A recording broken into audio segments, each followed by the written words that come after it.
Hello everyone, and it is Jubilant Rich again with another little crazy random ramble about some Kill Team news. Today on the Warhammer community we were given a lovely roadmap for the upcoming Kill Team Octarius game, or rather the upcoming Kill Team 2.0 game, because once we get into October, it turns out we are actually going to be going into a new setting. Basically, what they're doing is quarterly they'll be releasing new models, which will be in new settings and in new kill zones. First of all, in October and November and December, there will be new setting, new models, new kill zone. In January, February, March, new setting, new models, new kill zone. April, May, June, new setting, new models, new kill zone.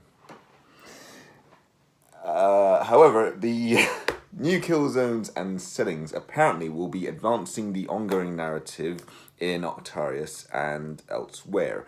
So let's assume that the first set of new releases for the game will still be focusing on the Octarius Civil War.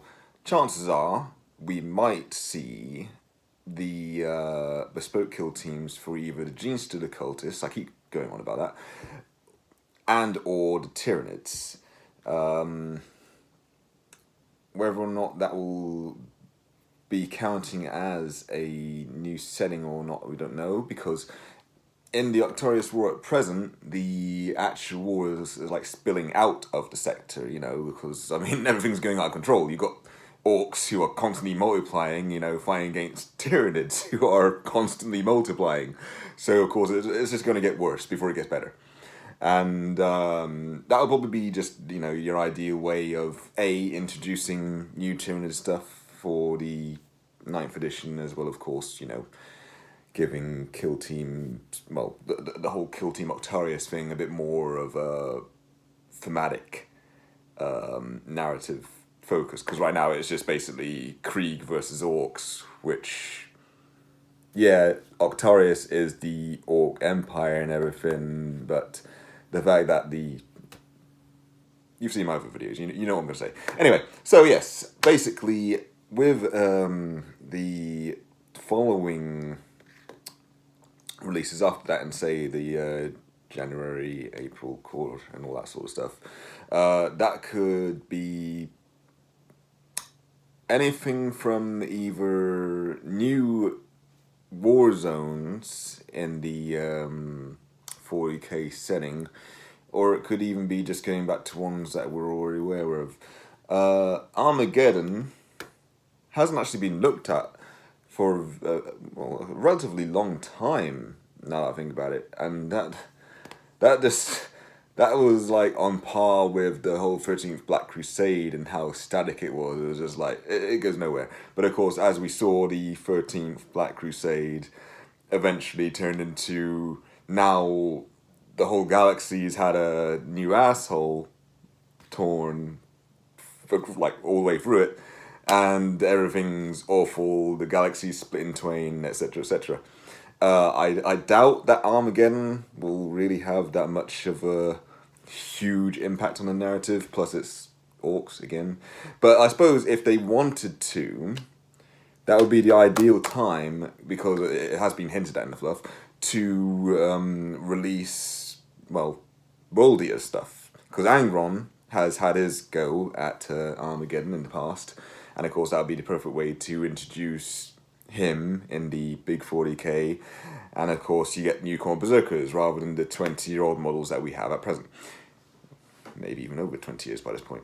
Anyway, so that's just one teeny little theory I got. Maybe Armageddon might be a thing that they still like do.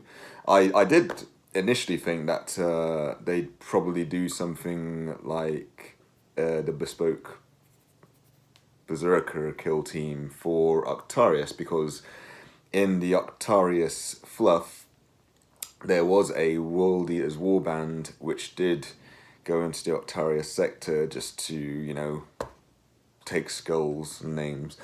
and the leader ascended to demonhood, and that just struck me as like this little thing that happened and doesn't go any further. You know, guy's got what he wanted, and probably just flies off to take more skulls and whatever elsewhere. But yeah, I mean, like I said in my other video, the Kill Team game is the ideal vehicle through which to launch yet to be updated models. You know, it's just like, ooh, this is the new Khorne Berserker Kill Team, which you can use in big 40k because you haven't been able to use decent looking Berserkers for the past long time.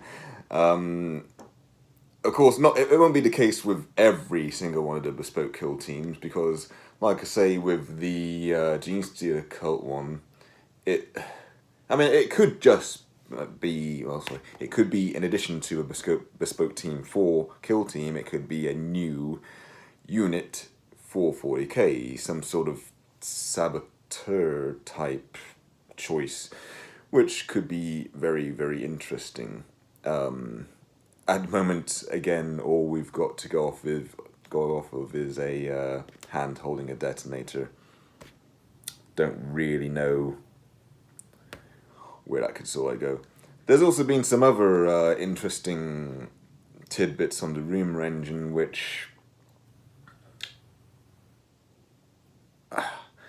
they look like they could. I mean, there's this one boot attached to a Bionic leg, but the leg's like really stumpy, like I say. And in this week's Rumour Engine, we saw a very similar boot, but this time it was on like what looked like some, I don't know if they were floating rocks or if they were maybe rocks that had been blown up or something.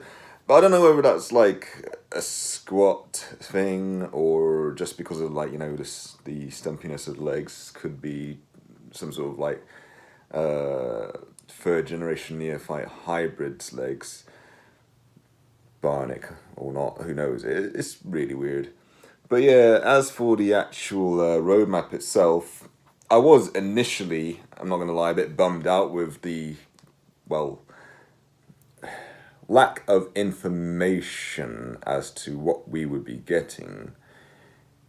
But I suppose I should be happy that we know we're getting anything at all, especially in such a short period of time. I mean, October, well, I mean, really, it's October through to December, so it could be any time within those 3 months. But still, it's not that far away. And, you know, for that to be this sort of like time frame in which we can expect the first expansion for Kill Team is actually pretty good in the long run. So yeah. But yes, that's just me delivering a little bit of news on that. You can always go to the Warhammer community to get more in-depth insight into what I've just went over here. And in the meantime, just hit like, subscribe, and I shall see you the next time I have to talk some random crap. Thank you very much.